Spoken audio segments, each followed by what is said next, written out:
त्यांच्या हृदयात ज्ञानाचा दिवा प्रज्वलित करतो. त्याच्यामुळं ते काय होतात, अंधकारातून बाहेर. त्याच्यावर आपण काय चर्चा केली होती, कृष्ण सर्व सम माया हे अंधकार, ज्या कृष्णता नाही मायेर अधिकार, अशी चर्चा केली होती आपण. त्या श्लोकाशी आपण त्याला ट्युनिंग केलं होतं, बरोबर. हे आपल्याला ते हे घेतात. मग भगवंत काय करतात, ज्ञानरूपी प्रकाशाने त्याचं उत्तरदायित्व घेतात. का बरं उत्तरदायित्व घेतात? उत्तरदायित्व म्हणजे काय? जबाबदारी स्वीकारण्यापूर्वी जबाबदारी काय घेता भगवंत? कारण तो प्रीतीपूर्वक तेषा सततयुक्ता भजती पूर्वक सततयुक्ताना, म्हणजे कंटिन्युअसली तो भगवंतांचं काय करतो, भजन करत असतो. ते पण कसं करत असतो, प्रेमपूर्वक. म्हणजे कोण प्रेमपूर्वक मध्ये काय येतं मग, अहेतुकी अप्रतिहता, म्हणजे कुठल्याही हेतू विना भगवंत तुम्हीच मला पाहिजे, तुमचं प्रेम पाहिजे, ही अहेतुकी शुद्ध भक्ती असते. मग भगवंत अशा भक्ताचं काय करतात, उत्तरदायित्व घेतात. आणि भगवंतांनी प्रबुद्ध केल्याने त्यांचे ज्ञान परिपूर्ण असतील. तर पुढं त्याच्यामध्ये परिपूर्ण ज्ञान मार्ग, ज्ञानाचा दिव्य ज्ञान समजून घेण्याचा मार्ग दिलेला आहे. दिव्य ज्ञान समजून घेण्याचा मार्ग काय, तद्विधी परिपातेन परिप्रश्नेन सेवया. म्हणजे काय, तद्विधी प्रणिपातेन परिप्रश्नेन सेवया उपदेशांती ते ज्ञानं ज्ञानीन सत्वदर्शन. म्हणजे काय, हा याचा अर्थ आज सांगा. तद्विधी प्रणिपातेन परिप्रश्नेन सेवया उपदेशांती ते ज्ञानं ज्ञानीन सत्वदर्शन. हा गुरुला शरण जातो आणि प्रश्न विचारून ज्ञान. ज्याला कोणाला ज्ञान घ्यायचं असेल त्यांनी गुरुकडं नम्र भावाने गेलं पाहिजे. विनम्र भावाने काय केलं पाहिजे, अगोदर त्यांची सेवा केली पाहिजे. आणि सेवा केल्यानंतर त्यांनी काय केलं, त्यांच्या मनामध्ये ज्या शंका असतात त्याचं निरासन केलं पाहिजे, जिज्ञासा केलं पाहिजे. म्हणून काय सांगितलंय, आदो श्रद्धा साधू संघ भजन क्रिया, म्हणजे ज्याच्यात म्हणतात ना, आदो गुरु आश्रय सरदम पुच्छा, आदो गुरु आश्रय सरदम पुच्छा साधू मार्गानुगमन. हे भक्तिशास्त्रीमध्ये तुम्हाला अभ्यासायला मिळेल. आदो गुरु आश्रय सरदम पुच्छा साधू मार्गानुगमन. म्हणजे अगोदर आपण काय केलं, गुरूंचा आश्रय घेतला पाहिजे. त्यांना जिज्ञेसेने, सरदम पुच्छा म्हणजे त्यांना जिज्ञेसेने प्रश्न विचारला पाहिजे. आणि साधू मार्ग, साधू ज्या मार्गाने गेलेले, ज्या पद्धतीने ते भगवंतांची सेवा करतात, साधना करतात, त्या पद्धतीच्या मार्गाने आपण जायला पाहिजे. हा काय, ज्ञान प्राप्त करण्याचा परिपूर्ण मार्ग आहे. आलं लक्षात. भगवद्गीतेमध्ये तद्विधी प्रणिपातेने तुम्ही नोट करून घेऊ शकता, की ते श्लोक घेऊन वाचू शकता. त्याच्यामध्ये भक्तिरस समृद्ध सिंधूमध्ये तुम्हाला सापडणार नाही, कारण त्याच्यामध्ये श्लोक नसतो. आदो गुरु आश्रय सरदम पुच्छा साधू मार्गानुगमन. आलं का लक्षात. हे असे दोन आपल्याला हे करायचे. आणि असं कोणी म्हणू शकत नाही भगवंतांना, असतील भगवंत तुला माझ्यासमोर प्रगट व्हावे. भगवंतांनी तो अधिकार स्वतःकडे या ठिकाणी राखून ठेवला.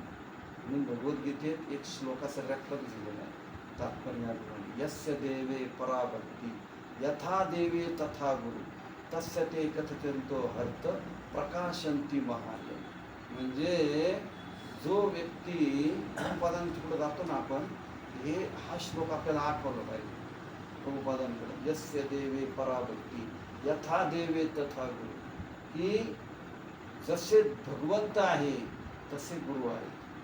यस्य देव, या भावामध्ये जो त्या ठिकाणी गुरूंना आदर भाव सन्मान देतो, यस्य देवे पराभक्ती यथा देवे तथा गुरु तस्य ते कथतो हर्त प्रकाशंत महाजन. त्याच्या हृदयामध्ये भगवंत साक्षात्काराद्वारे प्रगट होतात. मग त्याच्यासाठी आपण काय करायला पाहिजे, तुम्हाला जर भगवंतांचे साक्षात्कार पाहिजे असेल तर आपण श्रीमद भागवतचा आश्रय घेतला पाहिजे. जेव्हा आपण नित्यम भागवत सेवा करतो ना, मग भगवंतांची आपल्याला अनुभूती अस्तित्व जाणवतं. तसं आपण श्वास घेतो, पण आपण ऑक्सिजन मध्ये घेतो, कार्बन डायऑक्साईड सोडतो. हे आपल्याला कोणी म्हटलं दाखवा आम्हाला कुठं ऑक्सिजन आहे, कुठं कार्बन डायऑक्साईड. पण कोणी म्हटलं का आहे, कोणी म्हटलं नाही, म्हटलं त्याला काय अर्थ नाही. पण आपण अनुभव करतो शकतो ना. आलं का? तसं आपण भगवंतांचा अनुभव करू शकतो. आलं का लक्षात? म्हणून आपल्या जीवनात आध्यात्मिक गुरूंचं स्थान फार महत्त्वाचं आहे. आलं का लक्षात? आणि त्याच्यामुळं यस्य प्रसादा भगवत प्रसादा यस्य प्रसादा नगती कुटुंबी असं की जोपर्यंत आध्यात्मिक गुरु प्रसन्न होतील तोपर्यंत भगवंत. त्याच्यामध्ये आज पण महाराजांनी 2 गोष्टी सांगितल्या. पण त्या 2 गोष्टी सांगितल्या. साधू वा हृदयम अहम, मी साधूंच्या हृदयामध्ये आहे आणि माझ्या हृदयात कोण आहे? साधू आहे. माझ्याशिवाय माझ्या भक्तांना दुसरं काही माहीत नाही आणि मला देखील माझ्या भक्तांशिवाय दुसरं काही माहीत नाही. हा श्रीमद भागवतममध्ये श्लोक आहे. म्हणून नाही, तो वेगळा वैकुंठ तो वेगळा श्लोक आहे. हा जो श्लोक आहे हा या वेगळा. आलं का लक्षात? तर अशा प्रकारे भगवंत हे भक्तांच्या शुद्ध भक्त. शुद्ध भक्ताची पण आपण व्याख्या एक दिवस करू की शुद्ध भक्त म्हणजे काय, त्याच्यामध्ये क्वालिटी कोणता असतात, त्याच्यामध्ये करुणा कशी असते, तो अजात शत्रू कसा असतो, त्याच्या हृदयामध्ये निंदा करण्याची प्रवृत्ती कधी कशी नसते. अशा अनेक शुद्ध भक्ताच्या क्वालिटीज दिलेल्या आहेत. तो अजात शत्रू, तो सगळ्यांचा हितचिंतक सहृदयी मित्र असतो. आलं का लक्षात?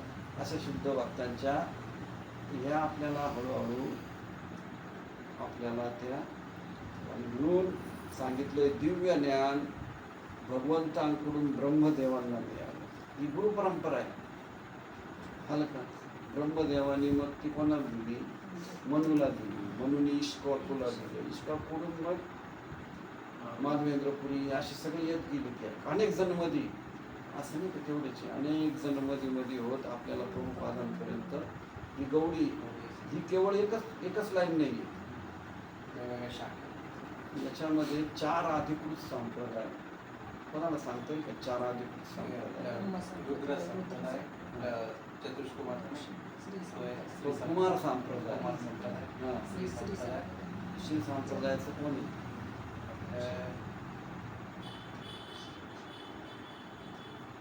श्री संप्रदायाचे रामानुजाचार्य. त्याची मूर्ती आहे. आपण कोणत्या इस्कॉन कोणत्या याच्यात? ब्रह्ममध्व गौडीय संप्रदाय. गौडीय म्हणजे गौडीय का बरं म्हणतात? मध्व काय म्हणतात त्याला? हे कारण असतं ना. आपण इस्कॉन मध्ये त्याला ब्रह्म मध्व गौडीय असं का म्हणतात? ब्रह्मापासून आपल्याला आपली ब्रह्मदेवानी स्थापना केली. बरोबर. आणि यांनी काय केलं? ब्रह्मदेवानी स्थापना केली. त्याच्यामध्ये मध्वाचार्य नावाचे जे काही उडपी जवळ आहेत यांनी काय केलेलं आहे? त्यांची निशाणी काय होती सांगा? मध्वाचार्य यांनी एक निशाणी दिली आपल्याला. हे म्हणायचे पहिलं होतं अद्वैतवादीचा सिद्धांत खोडून पाडला आणि त्यांनी असा सिद्धांत दिला. असा त्यांची सिम्बॉल होता. असा सिम्बॉल म्हणजे भगवंत आणि बद्धजीव म्हणजे 2 वेगवेगळे आहेत. आलं का लक्षात? आलं का लक्षात? हा सिद्धांत त्यांनी मांडला की जर भगवंतन आपण एक असतो भक्ती असते का? म्हणून आत्मा पण आहे, परमात्मा पण. लक्षात घ्या. आणि या भगवंतांचे आपण अंश आहोत. जसं त्याच्यामध्ये मग काय उदाहरण देतात? जसं सोन्याचा अंश असतो आणि सोन्याची खाण असते. त्याची गुणवत्ता एक असते पण परिणाम एक असतो का? नाही. सोन्याच्या खाणी या मोठ्या असतात. समुद्र आहे, समुद्राचं पाणी आणि एक थेंबाचं पाणी गुणवत्ता दोघे खारट लागतं. त्याचं केमिकल आपण ॲनालिसिस केलं तर ते गुणही सारखे असतील. पण समुद्राच्या पाण्यात काय होतं, जहाजं बुडू शकतात. एका थेंबात जहाज बुडेल का? तसं भगवंत हे विभू आहे आणि आपण अनुरूप जीवात्मे आहोत. अनुरूप जीवात्मा हा शब्द लक्षात. आपण अनुरूप जीवात्मा का बरं म्हणतो? आत्म्याला अनुरूप जीवात्मा असं का म्हटलं? असंख्य अणु विभागले जातो. अणुमध्ये सगळ्यात छोटा आहे. तिचा आत्मा असतो ना आपल्याला. आत्मा हा दिसतो का? नाही. आत्म्याची सायन्स काय सांगितली? एक वाक्याच्या अग्रभागाच्या 10,000 भाग. अणुरेणूपेक्षा पण लहान सांगितलं. तर एवढं अणु आपण माणूस मेला तरी त्याचा प्राण जाताना दिसत नाही.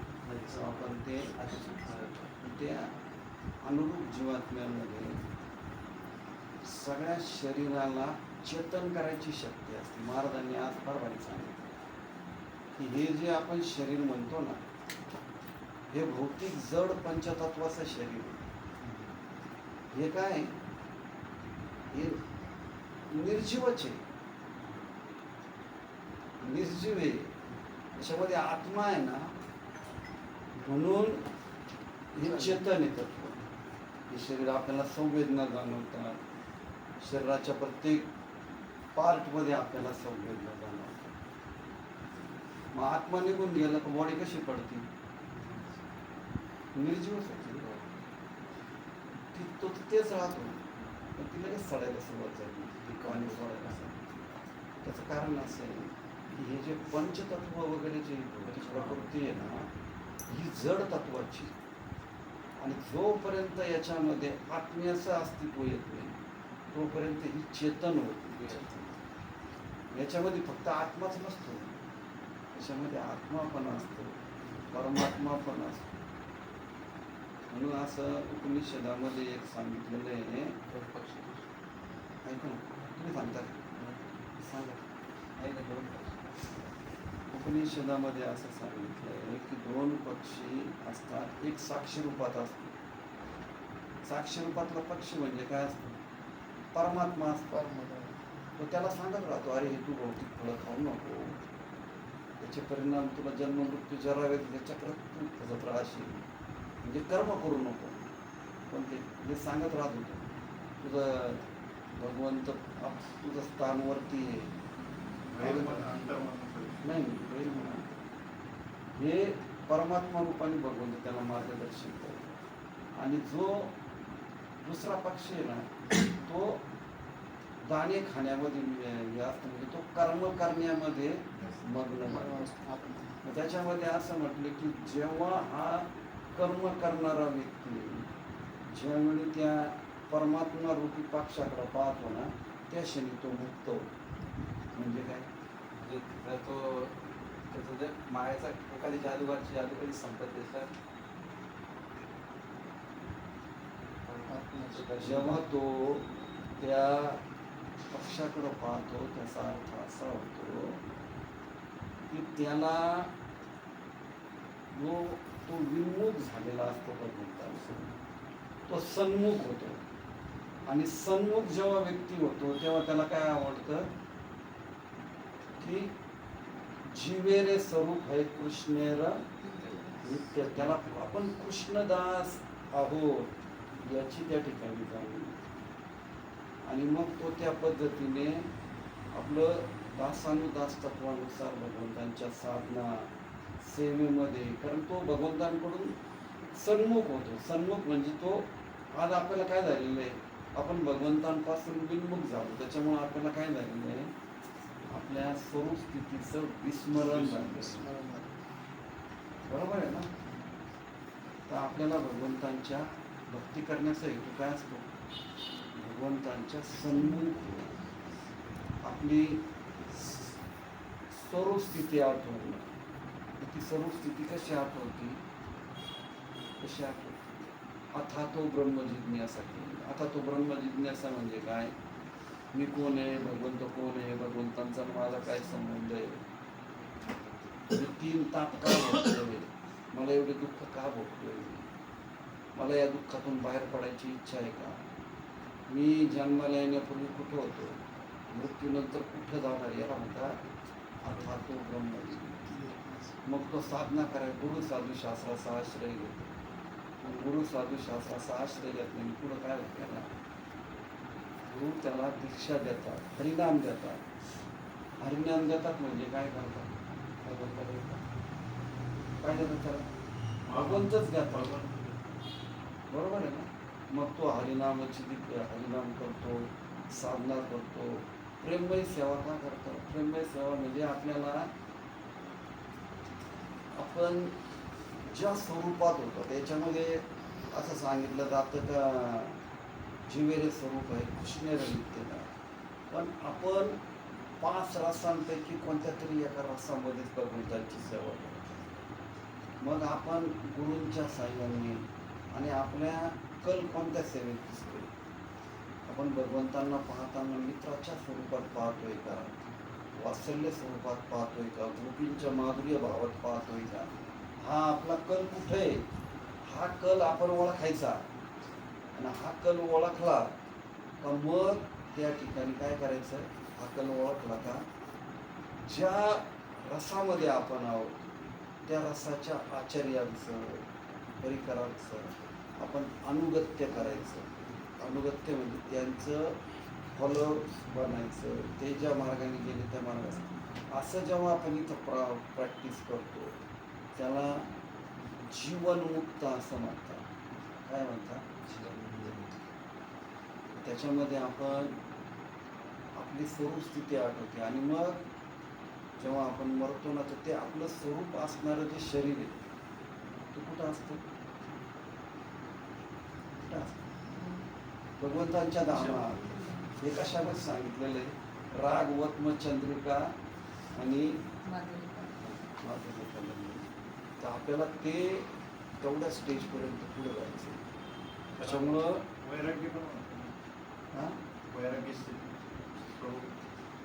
नाही नाही, हे कृष्णदास हे सोडलं. हे कसं असतं, आपण ते कसं आहे, वासुदेव भगवते भक्तियोग प्रयोजित जन्यत्याशु वैराग्यम ज्ञानस हेतुकं. म्हणजे जेव्हा आपण भगवान वासुदेवांची भक्ती करतो तेव्हा आपल्याला 2 फायदे होतात. एक आपल्याला ज्ञान भेटतं आणि दुसरं आपल्याला काय भेटतं, वैराग्य. हे वासुदेव भगवंतांच्या भक्तीचे फळ आहेत, ज्ञान आणि वैराग्य. भक्तिदेवीचे हे 2 काय आहे, मुलं आहेत. आलं का लक्षात.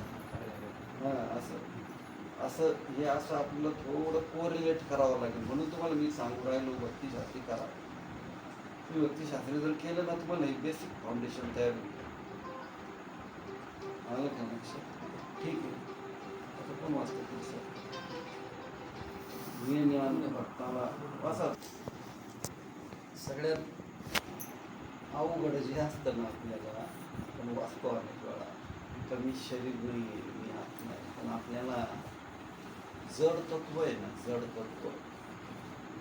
जड तत्व म्हणजे काय,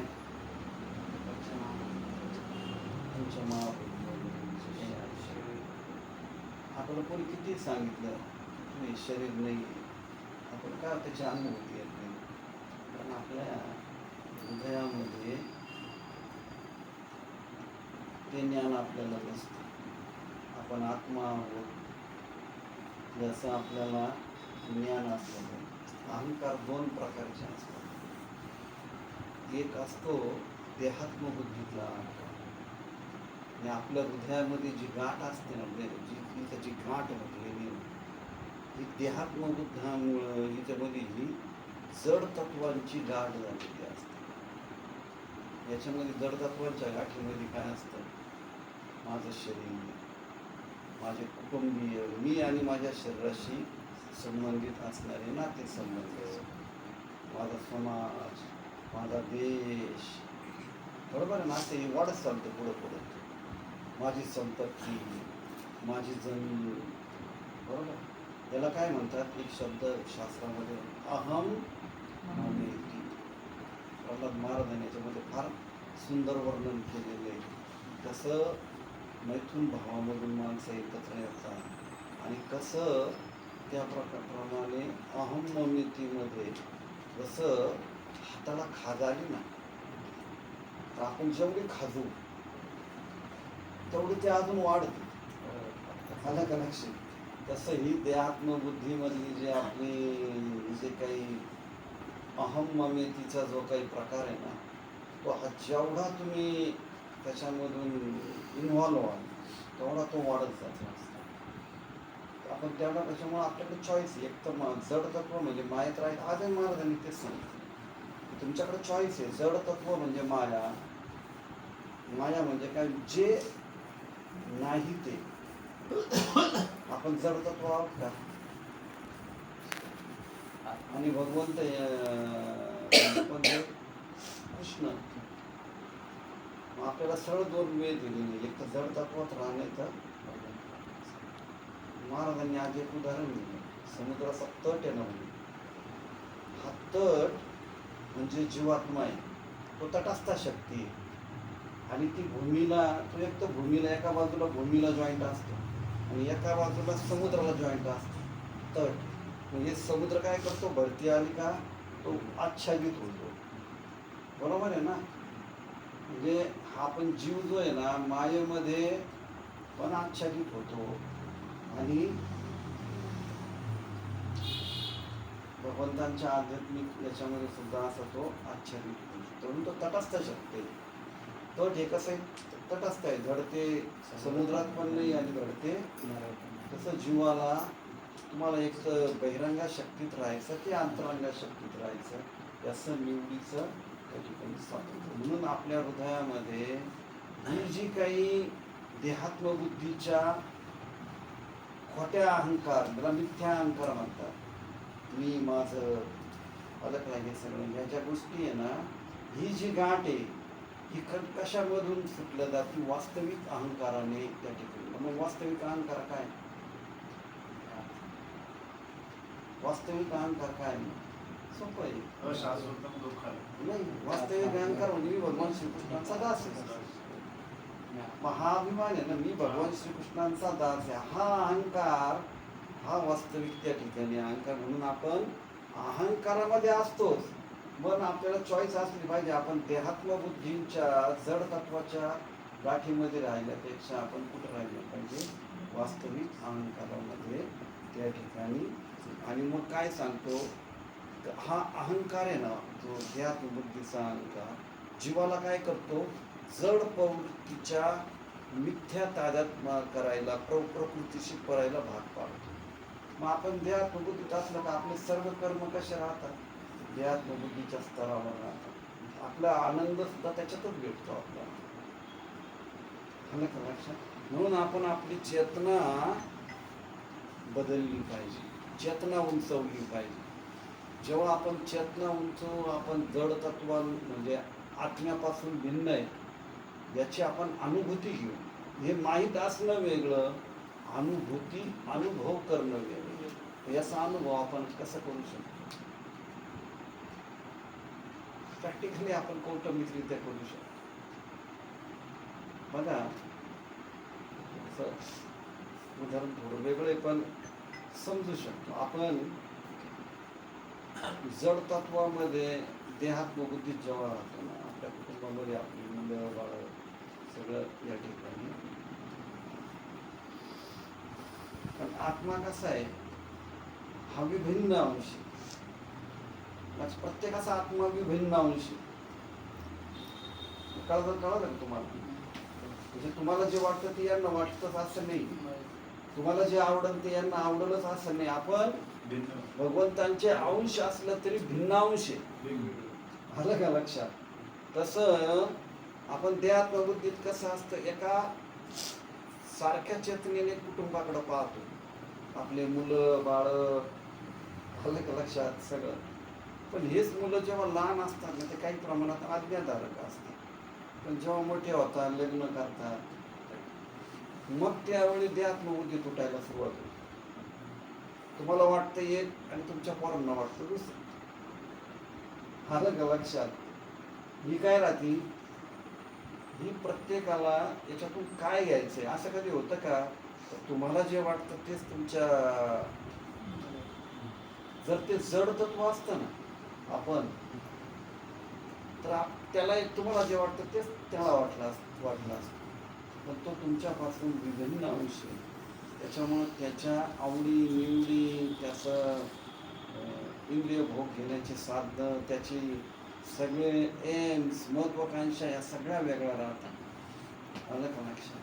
त्यामुळं तो हळूहळू आईशी संलग्न असणारा तो मुलगा नंतर तो बायकोशी संलग्न, आणि म्हणून मग सासूसुनांचे भांडण हा इथं कोरिलेट आपण हा संबंध येतो. कारण ते काय होतं, विद्यात्मबुद्धीतला व्यक्ती हा नेहमी जडतात, हा माझा मुलगा आहे, हे शरीर मी दिलेलं आहे याला, हे अज्ञानाचं लक्षण राहत. वास्तविकरित्या प्रमाणिक सांगा. मी पण पैसा गोळा करतो आणि इस्कॉन पण पैसा गोळा करतो. हा? इस्कॉन पण पैसा गोळा करतो, यातला फरक काय? म्हणजे आता इस्कॉन बी एक याच्यामध्ये एक आपलं महत्वाकांक्षाच आहे ना, मंदिर उभं राहिले पाहिजे, प्रसाद झाला हे पाहिजे, बघा, आणि मी माझ्या कुटुंबासाठी करतो. यातला भेद कसं करतो? हे बघा, तुम्ही काय, हे तुमचं कर्म आहे, ते तुम्हाला करावंच लागेल. तुम्हाला जर तुमचं कुटुंब चालवायचं असेल, तुम्हाला शरीर धारण करायचं, तुम्हाला शरीर मेंटेन करायचं असलं, तुम्ही जर कर्म नाही केलं, शरीर चालेल का?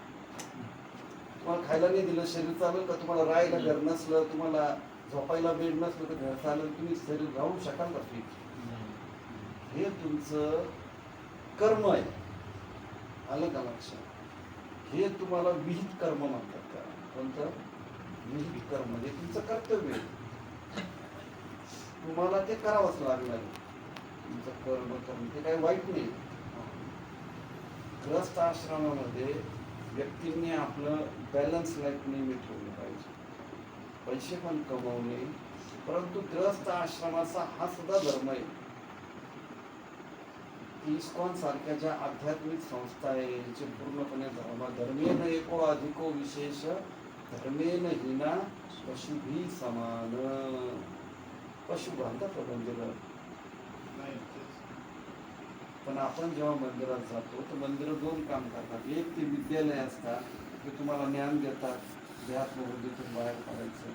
तुम्ही भावबंधनात असतात, तुम्ही भावबंधनामध्ये त्या ठिकाणी असल्यामुळे तुम्ही त्या ठिकाणी वेगवेगळ्या प्रकारचे दुःख भोगत असतो, पण तुम्हाला ते दुःख वाटत नाही ना, आम्ही दुःखात आहे. आपण एखाद्याच्या कसा आहे तो आनंदी, बरोबर आहे ना?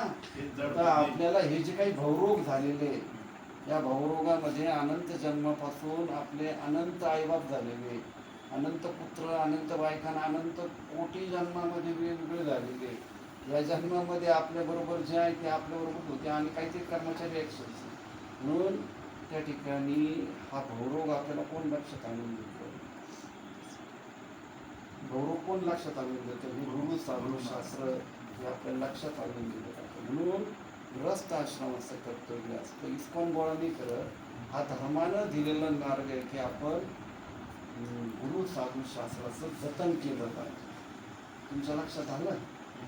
त्याच्यामुळं त्याच्यामध्ये फरक असा नाही, हे तुमचं कर्तव्य आहे, फरकच नाही त्याच्यात. हे तुमचं कर्तव्य आहे की ते जपणं. आलं का लक्षात? ते तर तुम्ही रूपवस्वामींनी त्यांनी सांगितलं, ते ऐकलं तर तुम्ही उठून जा. तुम्हाला 50,000 रुपये जर महिन्याला मिळत असतील ना, 25% तुम्ही त्याचं द्यायचे, म्हणजे 25,000 त्यांना द्यायचे गुरु साधू शास्त्राला.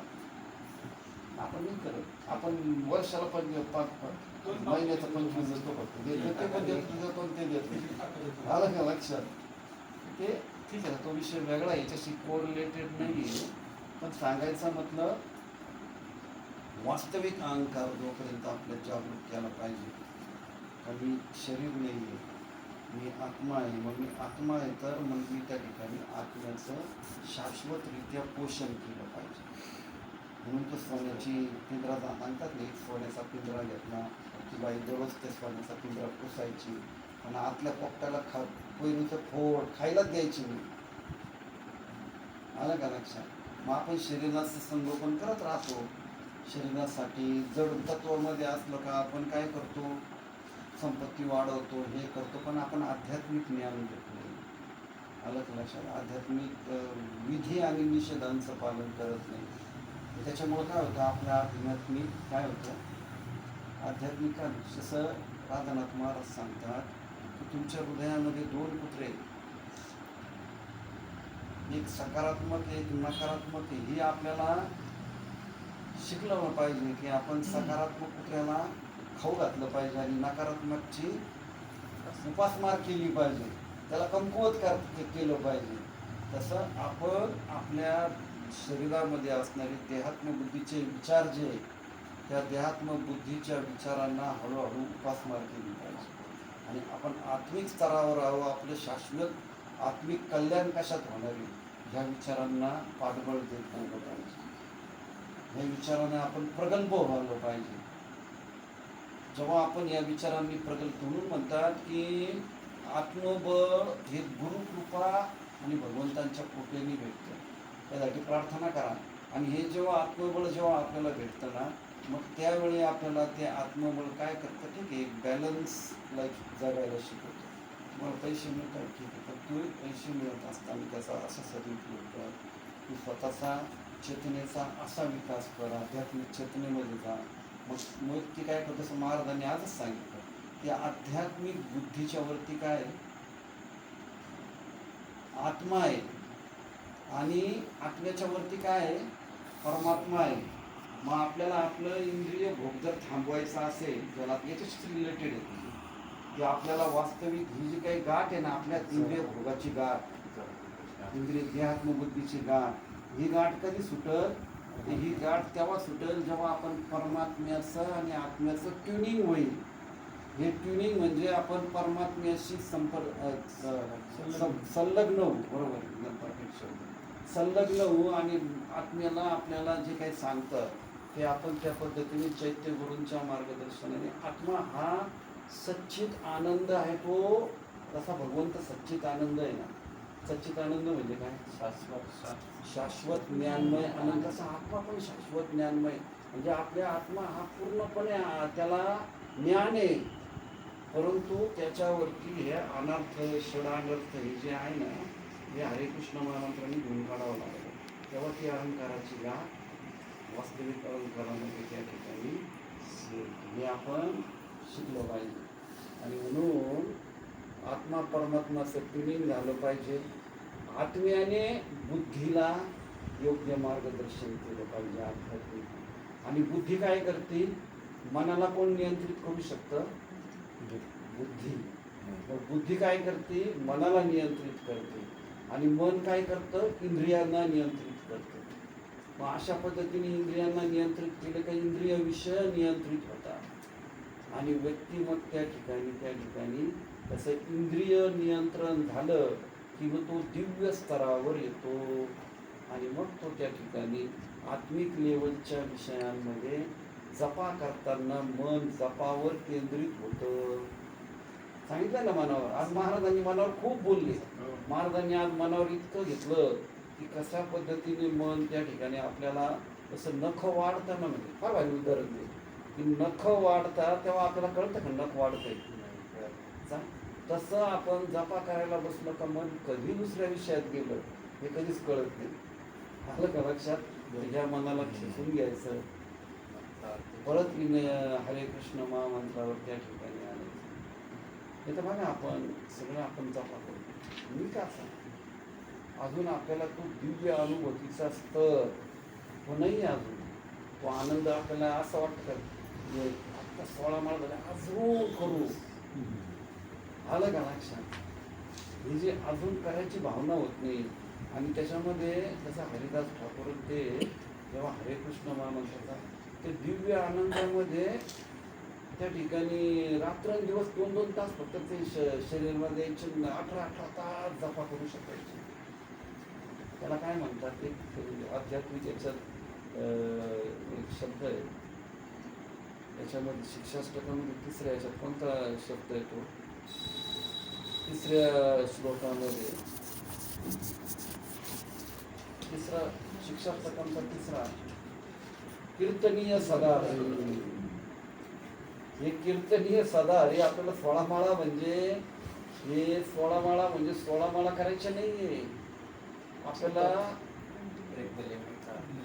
आपल्या हृदयामध्ये हे भगवंतांचं स्मरण हरिनाम 24 आवर्स चाललं पाहिजे. अर्जुनाचं असं म्हणतात की अर्जुन आज झोपेत होता ना, भगवंतांना एखादी जर तुम्ही अर्जुनाला काय महत्व करतात, भगवंत त्याला अर्जुनात झोपेला तिथं घेऊन जातात. तर अर्जुनाच्या श्वासामधून सुद्धा हरे कृष्ण महामंत्राचं नाम उच्चारण होतं. एवढी तुमची चेतना भगवतमय त्या ठिकाणी झाली. म्हणून भगवंत काय म्हणतो, माम अनुस्मर युद्ध कर. माझं स्मरण करत तू काय कर. तुम्ही काम करताना सुद्धा तुम्ही मी हे कार्य भगवंतांच्या प्रसन्नतेसाठी करतो. त्याच्यामधून जे मला पैसा येणार आहे, मी याच्यामधून माझं शरीर चांगलं ठेवू शकणार. मग माझं शरीर चांगलं कशासाठी ठेवायचं, भगवंतांच्या साधनेसाठी, भगवंतांच्या सेवेसाठी. हा प्रसन्न मी याच्यामधून माझ्या कुटुंबाचं भरणपोषण करणार आहे. भरणपोषण कुटुंबाचं कशासाठी करणार, असं श्रीमद भागवतम मध्ये म्हटलेलं आहे ना, पतीनं सस्यात स्वजनन सस्यात. म्हणजे जो व्यक्ती ज्याच्यावर अवलंबून असणाऱ्या व्यक्तींना जन्म मृत्यू जरा व्याधीच्या चक्रातून बाहेर पडायचं जर ज्ञान देऊ, मी माझ्या बायकोला जर हे ज्ञान नाही दिलं तर ती माझी बायको नाही. तिने तिच्या मुलांना जर हे ज्ञान नाही दिलं तर ती माता नाही. आपण स्वजन म्हणजे म्हणतो ना आपला हा माझा स्वैरान, हा माझा पाहुणा, हा त्या पाहुण्यांना आपण जर त्या ठिकाणी हे ज्ञान नाही दिलं तर आपण त्यांचे पाहुणे पण नाही, असं भगवंत म्हणतात, भगवद्गीतेत सांगतात. म्हणजे आपण एक काम करत असतो ना, ते काम करत असताना आपण ह्या सगळ्यांना ह्या गोष्टी घेणारी ती भगवंतांची प्रसन्नता आहे.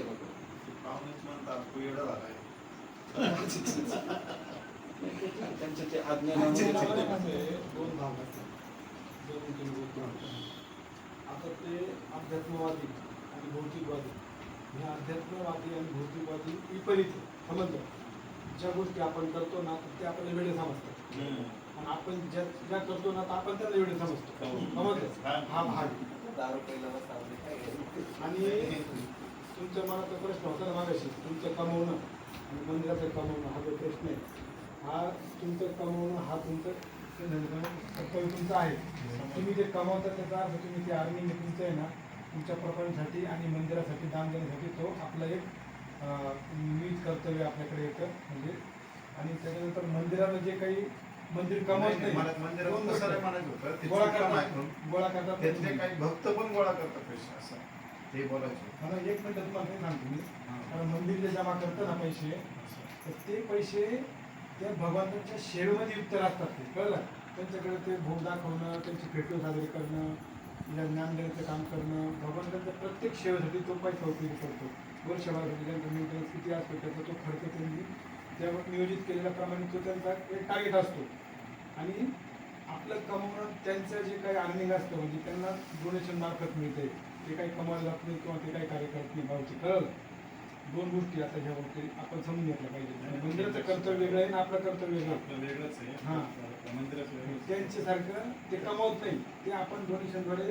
हा जो सनातन धर्म आहे, सनातन धर्म आहे आपला, हा सनातन धर्म या गृहस्थाश्रमाला कोण जर ज्ञान देत असेल, त्यांची खंडवृत्ती करत असेल तर ते हे आश्रम. कळलं, हे आश्रम जे आपल्याला हे संस्कृती सनातन धर्माचं जे काही महत्त्व आहे ते टिकून ठेवण्याचं संस्कृतीचं कार्य करतात. तर ते काय असं ते उपश्रम करणार आहे का? नाही. त्यासाठी त्यांना दान देणं, त्यावरती त्यांची वाटचाल. हे जे आता भक्त तुम्ही यात्रा घेऊन जाता, तुम्हाला त्या भक्त त्याच्यात ते आपला पैसा त्यांचा निघतो, मग त्यांची वैयक्तिक आपली कमाई पण आपण पण कमवतो आपल्या, त्यांना गरज काय भाऊ असं भक्तांना पण